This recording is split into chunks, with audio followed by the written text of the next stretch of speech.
Next, to the price of oil, which continues to defy the law of gravity, not to mention the law of supply and demand. The high price of oil seems to be making headlines every day. And like practically everyone, reporters are trying to figure out where to place blame. With this in mind, new attention has been given to oil speculators on Wall Street, or pension and hedge funds who bet on whether the cost for a barrel of oil will go up or down.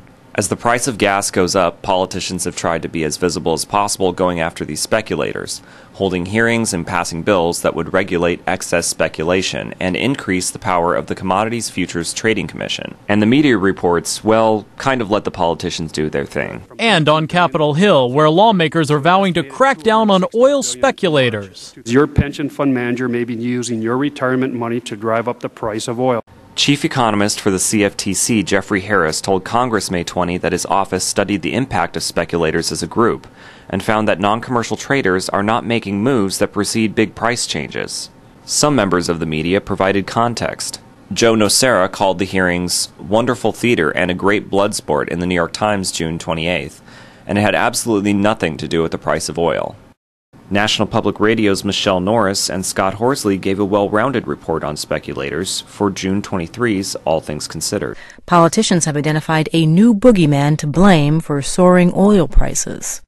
Severin Borenstein, who heads the University of California Energy Institute, argues that speculators are chasing high prices, not causing them. There is no evidence that the current price of oil is being driven by speculators or by hedge fund activity, or by anything else that's going on the financial side. Horsley explained speculation a little further June 29 on All Things Considered to host Andrea Seabrook. But there have always been financial players in the oil market who really have no interest in taking delivery of the oil. These are hedge funds or pension funds or others who just are making a bet that the price is going to go up.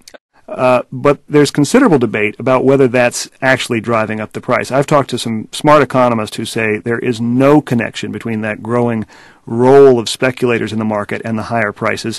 One said to conclude that because there's more speculators, they're driving up the price would be like noticing that there's a lot of sick people and a lot of doctors at the hospital, so the doctors must be causing all that extra sickness. An editorial in the Boston Herald mentioned something most reports forget to mention.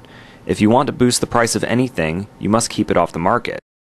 But there's no sign of more oil going into storage. Available figures on the amount held in inventory have barely budged.